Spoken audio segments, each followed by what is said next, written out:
Agnipath scheme government ने इसलिए start की कि जो हमारी 3 सर्विसेज हैं उसमें सोल्जर्स को एक तरीके से रिक्रूट किया जा सके। सबसे पहले अग्निपथ स्कीम है क्या?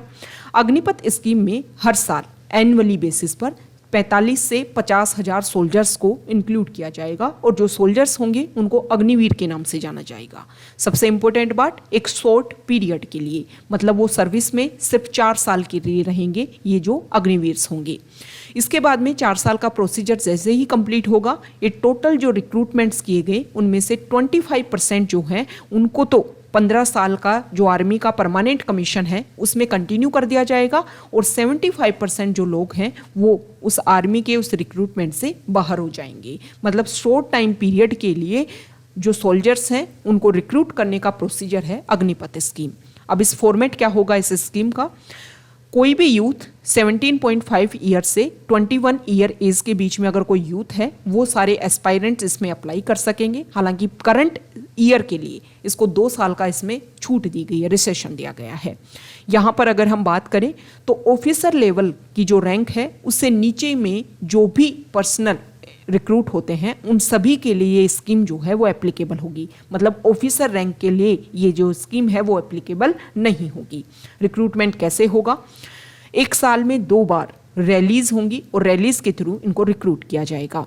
हमारे इंडिया में अभी प्रेजेंट टाइम में रीजन और कास्ट बेसिस पर रेजिमेंट सिस्टम है। ओके, तो यहाँ पर जो गवर्नमेंट है उन्होंने प्रोसीजर चेंज करने की कोशिश की है कि ऑल इंडिया ऑल क्लास के नाम पर जो सर्विसेज हैं उसमें रिक्रूटमेंट किया जाएगा। मतलब कास्ट, रीजन, क्लास और रिलीजन जो बैकग्राउंड है उसमें इसका कोई भी इंक्लूजन नहीं देखने को मिलेगा। ट्रेनिंग पीरियड कैसे होगा? अभी हमने डिस्कस किया कि 4 साल की ड्यूरेशन होगी तो उसमें 6 महीने की ट्रेनिंग होगी और फिर 3.5 साल के लिए डिप्लॉयमेंट होगा। सैलरी और बेनिफिट्स क्या क्या मिलेंगे? स्टार्टिंग होगी सैलरी की 30,000 से और जो भी एक्स्ट्रा बेनिफिट मिलेंगे उसके बेसिस पर 40,000 रुपीज़ जो हैं वो 4 साल की सर्विस की जब एंडिंग होगी तब तक उनको 40,000 रुपीज़ पर मंथ मिलने लग जाएंगे। जब सैलरी उनको दी जाएगी हर महीने तो उसमें से 70% जो सैलरी है वो उन पर्सन को जो अग्निवीर है उनको दी जाएगी। 30% सैलरी को सेवानिधि प्रोग्राम में रखा जाएगा। जितनी सैलरी अग्निवीर की इंक्लूड की जाएगी उतनी ही सैलरी, उतना ही मनी जो है वो गवर्नमेंट इसमें इंसर्ट करेगी और फिर जब वो 4 साल के बाद में सर्विस से बाहर होंगे तो उनको 11.71 लाख रुपए जो है वो लमसम उनको रुपए दिए जाएंगे और जो टैक्स फ्री होंगे। इंपॉर्टेंट फैक्ट है।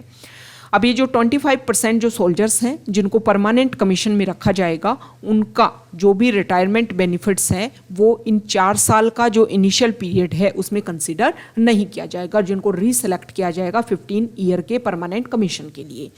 तो ये इसमें चेंज होगा। अब इससे बेनिफिट क्या होगा और नुकसान क्या होगा? बेनिफिट की अगर हम बात करें तो 4 साल में जब 6 महीने की ट्रेनिंग होगी, जो लोग हैं मान लो 45,000 यूथ को लिया गया जिसमें से कुछ को रखा जाएगा और 75% बाहर हो जाएंगे। लेकिन यहाँ पर आप सभी को पता है आर्मी की ट्रेनिंग कितनी हार्ड होती है। तो जब वो सिविल जॉब में भी जब आएंगे तो वो काफ़ी ज़्यादा डेडिकेटेड और हार्ड वर्किंग पर्सन के रूप में सामने आएंगे। दूसरी बात, हमारी जो आर्मी जिसमें अगर हमें एक एवरेज एज की अभी बात करें तो 32 ईयर है, तो एवरेज एज काफ़ी ज़्यादा डिक्रीज होगी। मतलब आर्मी में जो यूथ पर्सन है वो काफ़ी ज़्यादा आएंगे। ओके, टाइम के साथ में टेक्नोलॉजी काफ़ी ज़्यादा चेंज हो रही है। तो टेक्नोलॉजी जैसे जैसे चेंज हो रही है तो यूथ उसको जल्दी से अडॉप्ट कर पाएगा और हमारी आर्मी की जो नई टेक्नोलॉजी है उसको हम बहुत जल्दी इम्प्लीमेंट कर पाएंगे।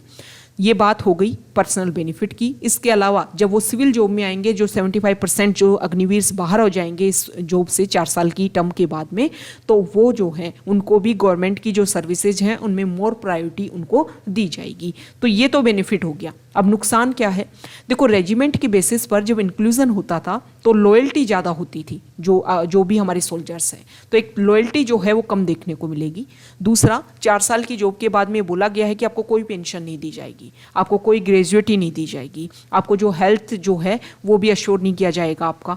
तो इसको लेकर के जो लॉयल्टी है वो थोड़ी कम देखने को मिलेगी। इसके अलावा आपने अश्योर भी नहीं किया है कि 4 साल के बाद में आपको सिविल जॉब में भी आपको 100% रिक्रूट किया ही जाएगा, इस बात को लिए भी अश्योर नहीं किया गया है। तो ये कुछ चीज़ें हैं जो आर्मी को लेकर के जो डेडिकेशन था लोगों का उसमें कुछ डिप्रिशिएशन, कुछ कमी देखने को यहाँ पर मिल सकती है। अगर हम कंपैरिजन करें अदर कंट्रीज़ के साथ में, तो कुछ बहुत सारी कंट्रीज ऐसे हैं जिसमें इसी तरीके का प्रोसीजर है कि कुछ टाइम के लिए वहाँ पर आर्मी में बुलाया जाता है।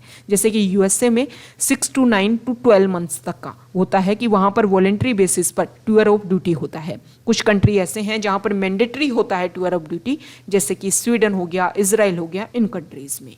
तो ये अग्निपथ स्कीम से रिलेटेड बेसिक फैक्ट्स जो हमारे एग्जाम के पॉइंट ऑफ व्यू से इंपॉर्टेंट है। आप सभी को ये जो बेसिक पॉइंट्स हैं वो सभी क्लियर होने चाहिए।